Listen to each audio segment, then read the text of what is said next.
April 26, 1945. Hostile Czechoslovakia.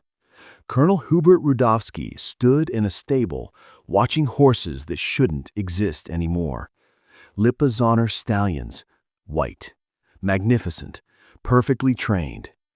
Horses that had been performing for European aristocracy for 4 centuries. The same bloodline that danced for Mozart, that carried emperors, that survived Napoleon's wars. And now they were about to die. Not from bombs, not from battle, from Stalin. The Red Army was 30 miles away, advancing fast, and when Soviet soldiers arrived, these horses would be gone, slaughtered for meat to feed hungry troops or shipped to Russia as war trophies.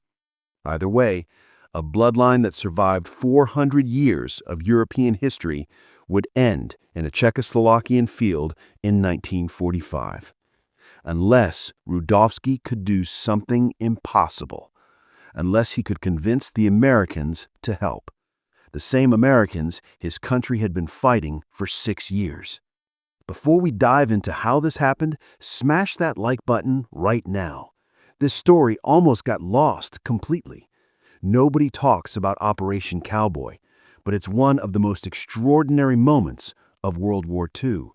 Your like helps make sure more people hear it. And subscribe if you haven't already. We share forgotten WWII stories that deserve to be remembered. Real courage, real humanity, real history. Turn on notifications. Don't miss them. Now, let me take you back to how these horses ended up trapped between 2 armies. Vienna, 1572. The Habsburg dynasty established a riding school, the Spanish Riding School, named after Spanish horses imported from Andalusia. For nearly 400 years, this school bred and trained the finest horses in Europe. Lipizzaners, named after the stud farm in Lipizzaner, where the breed originated. These weren't war horses, these were art, living art, trained in haute école, high school dressage. Movements so precise, so controlled, that watching them felt like watching ballet. The airs above the ground, the capriole, where a horse leaps and kicks out with hind legs, the courbette, where it balances on hind legs and hops forward, the levade, perfect controlled rear. These movements took years to teach, a lifetime to master, and the horses weren't just trained. They were bred, carefully, selectively, for 400 years, creating a bloodline that couldn't be replaced. March 1938. Germany annexed Austria, the Anschluss. Vienna became part of the Third Reich, and the Spanish Riding School became German property. The Nazis understood the value, not just monetary, cultural. These horses represented European heritage, Austrian identity, breeding excellence. Heinrich Himmler took personal interest. The SS wanted to incorporate the Lipizzaners into their horse breeding programs, create a super breed, pure German horses. Never mind that Lipizzaners were Spanish, Italian, Austrian crossbreeds with no German heritage whatsoever. Facts didn't matter to Nazi ideology. What mattered was control. By 1942, the Spanish Riding School was under SS authority. Colonel Alois Podhajski, the school's director, walked a dangerous line. Keep the horses safe, keep them performing, don't give the Nazis an excuse to disband the school and take the horses for military use. Allied bombing intensified over Vienna. The Spanish Riding School wasn't safe anymore. Podhajski convinced authorities to evacuate. The stallions were moved to St. Martin, Austria, safe from bombs. But breeding mares and foals needed somewhere else, somewhere with facilities, somewhere secure. They chose Hostau, a small town in western Czechoslovakia. The Germans had established a stud farm there, already housing hundreds of valuable horses, Arabian breeds, thoroughbreds, Horses seized from occupied countries, Poland, Czechoslovakia, France, all concentrated in one location. By late 1945, Haustau held over 1,200 horses, including 200 Lipizzaner mares and foals, the entire future of the breed. If these mares died, the Lipizzaners died with them. You can't rebuild a 400-year bloodline. Once lost, it's gone forever. January 1945. The Red Army smashed through Poland, advancing west toward Germany. Fast, brutal, overwhelming. Soviet soldiers had seen what Germans did to Russia. Stalingrad, Leningrad, 20 million dead. They weren't interested in mercy or preservation or cultural heritage. They wanted revenge and food. The Red Army operated on a brutal supply system. Take what you need from conquered territory. Horses were food, protein, meat. Soviet quartermasters calculated that a horse could feed a company for a week. 1,200 horses could feed an entire division for months. The cultural value, the breeding, the history? Irrelevant. These were enemy horses on enemy territory, resources to be seized and consumed. By April 1945, the Red Army was 30 miles from Haustau and closing fast. Colonel Hubert Rudowski commanded the German cavalry unit guarding Haustau. Career officer, horseman his entire life. He understood what was coming. When the Soviets arrived, the horses were finished. German soldiers would be captured and sent to labor camps. Fine, that was war. But the horses? They'd done nothing wrong. Centuries of breeding, irreplaceable bloodlines, gone, eaten by starving soldiers who didn't know or care what they were destroying. Rudowski made a decision. Contact the Americans. The U.S. 2nd Cavalry Group was operating 20 miles west. Patton's spared army was pushing east. If Rudowski could reach them, convince them to take the horses, maybe save them. It was treason, technically, unauthorized contact with enemy forces, but Germany was collapsing anyway. Orders didn't matter anymore. Survival mattered. Preservation mattered. On April 26th, Rudowski sent a message through civilian channels. A veterinarian who still had contacts in American-held territory. The message was simple. We have 1,200 valuable horses. The Russians are coming. Please help. Drop a comment right now if this story is grabbing you. Tell us where you're watching from. Tell us what other forgotten WWII stories we should cover. Your comments help this channel grow. They help these stories reach more people. Don't just watch, engage. Be part of keeping history alive. Colonel Charles Reed commanded the U.S. 2nd Cavalry Group. Not a horseman by training, mechanized cavalry, tanks and armored cars. But Reed understood value. And he understood that 1,200 horses trapped behind what would become Soviet lines was a problem. Not just for the horses, for everyone. These were Allied horses originally, seized by Germans. If the Soviets took them, they'd never be returned. But more than that, Reed was a pragmatist. The war was almost over.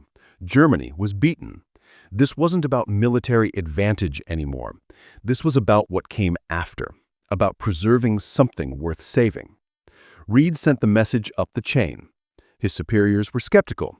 Rescue horses? With combat operations ongoing? With Germans still fighting? It sounded insane, but the message reached General George Patton. And Patton loved horses. George S. Patton, 3rd Army commander, famous for tanks, for aggressive tactics, for profanity. But before all that, Patton was a horseman. Competed in the 1912 Olympics, pentathlon, 5th place. He'd ridden his entire life, understood horses, loved them. When he read about the Lipizzaners trapped at Haustau, he didn't see a distraction. He saw a mission that mattered. On April 27th, Patton authorized Operation Cowboy. Official designation, Special Mission.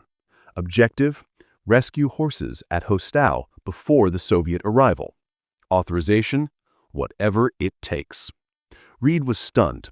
He'd expected bureaucratic delays, arguments about resources. Instead, Patton gave him carte blanche. Do it. Do it fast and bring those horses home. Reed assembled his force. 2nd Cavalry Group, mechanized units, fast, mobile. And he sent a message back to Rudovsky. We're coming. Be ready to cooperate. April 28th, 0600 hours. American armored cars approached Hostal from the west. German troops had pulled back defensive positions. No resistance. Reed's column entered the town without firing a shot. Rudovsky was waiting. Full German uniform, cavalry insignia. He saluted Reed. The American returned it. Then both men shook hands. Enemies 48 hours ago, partners now. The agreement was simple. German troops would assist American troops in evacuating the horses. In exchange, German soldiers would be treated as POWs, but not handed over to the Soviets. The horses came first. Everything else was secondary. Rudovsky's men were relieved. They'd expected to become Soviet POWs, labor camps in Siberia. Instead, they'd be American POWs, and they'd help save the horses they'd been guarding. 1,200 horses don't move easily, especially valuable breeding stock. Pregnant mares, foals, stallions that needed careful handling. Reed's men weren't horsemen. They were tank crews, mechanics, infantry. They knew nothing about handling nervous animals.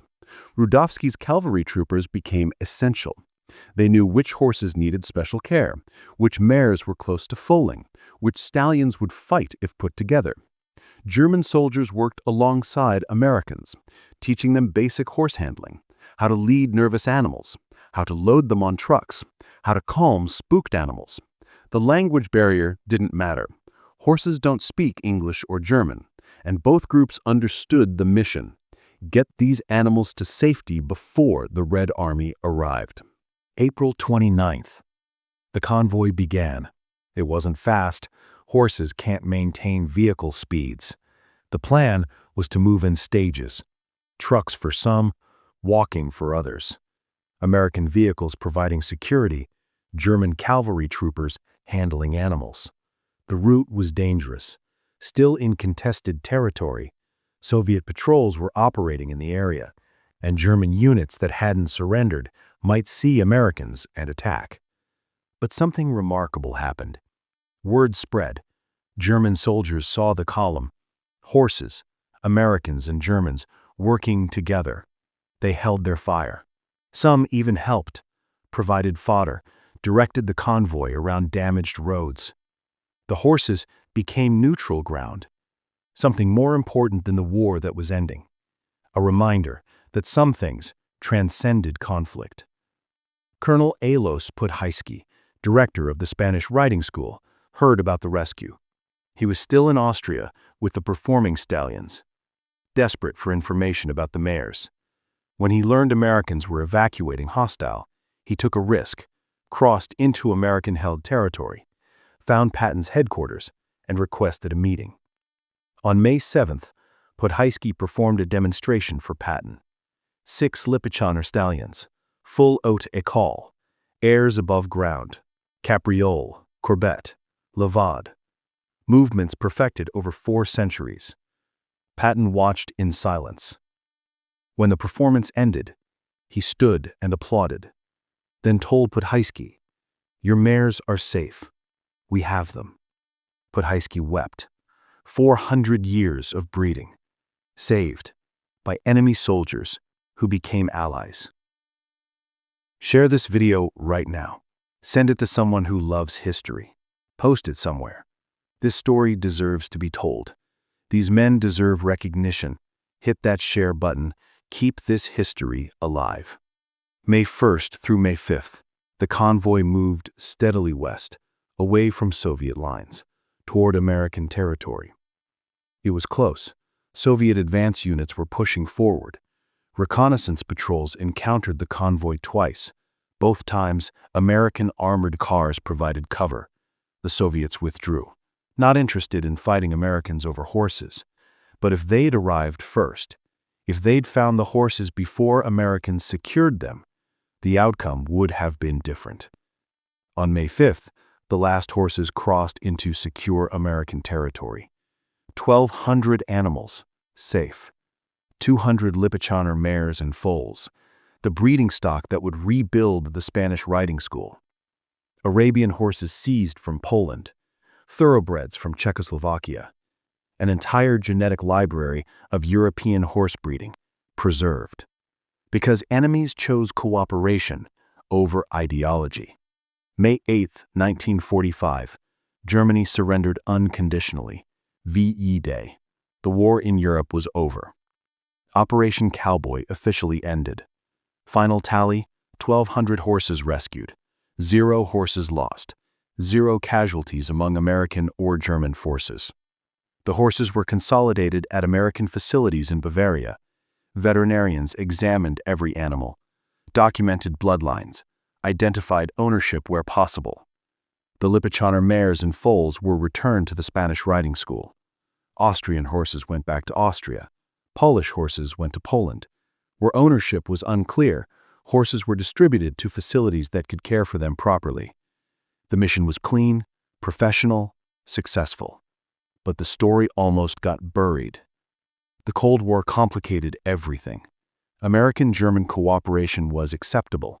Former enemies rebuilding relations, but the fact that this cooperation was specifically to keep horses away from Soviets was politically sensitive. The story was downplayed, filed away, classified not for security reasons, for diplomatic reasons. The Soviets were angry. They'd wanted those horses, not as individuals, as symbols, war trophies, proof of victory. When Americans took them, it was a diplomatic incident. Small, manageable, but awkward. So the story disappeared from public consciousness. Patton's role was minimized, Reed's contribution forgotten, Rudolphi's name erased from official histories. The horses survived, but the story of their rescue nearly didn't. After the war, the Spanish riding school returned to Vienna, slowly rebuilt. The stallions that performed for Patton became the foundation. The mares rescued from Hostau provided breeding stock. By 1950, the school was performing again.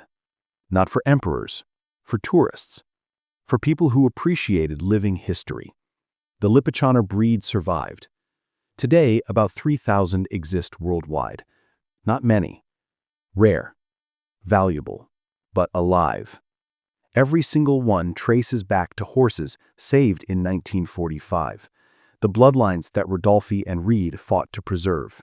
If Operation Cowboy had failed, Lipizzaners might be extinct or reduced to a handful of animals. Instead, the breed thrives, performs, continues a tradition that started in 1572. Because in April 1945, enemies decided some things were more important than war. Charles Reed never received major recognition for Operation Cowboy. No medal, no parade, just quiet satisfaction. In later interviews, he said saving those horses was the most important thing he did in the war. Not the battles, not the tactical victories, the horses. Because wars end, but culture endures. Reed understood that preservation mattered more than destruction, that some missions transcend military objectives. He died in 1980, largely forgotten by official histories, but remembered by horsemen, by breeders, by people who understood what he'd saved. Hubert Rudolphi became an American prisoner of war, spent 2 years in POW camps, was released in 1947, returned to Germany. Never faced war crimes charges because his final act wasn't war. It was preservation. He'd risked treason to contact Americans, cooperated with enemy forces, saved horses instead of following final orders to destroy everything of value. After the war, Rudolphi worked with horse breeding programs in West Germany, helped rebuild European equestrian traditions. He died in 1969. His role in Operation Cowboy was barely mentioned in his obituary, but the horses remembered. Every Lipizzaner performing today carries genetic material saved because Rudolphi chose preservation over ideology. George Patton died in December 1945. Car accident in Germany, 7 months after Operation Cowboy. He never spoke much about the horse rescue.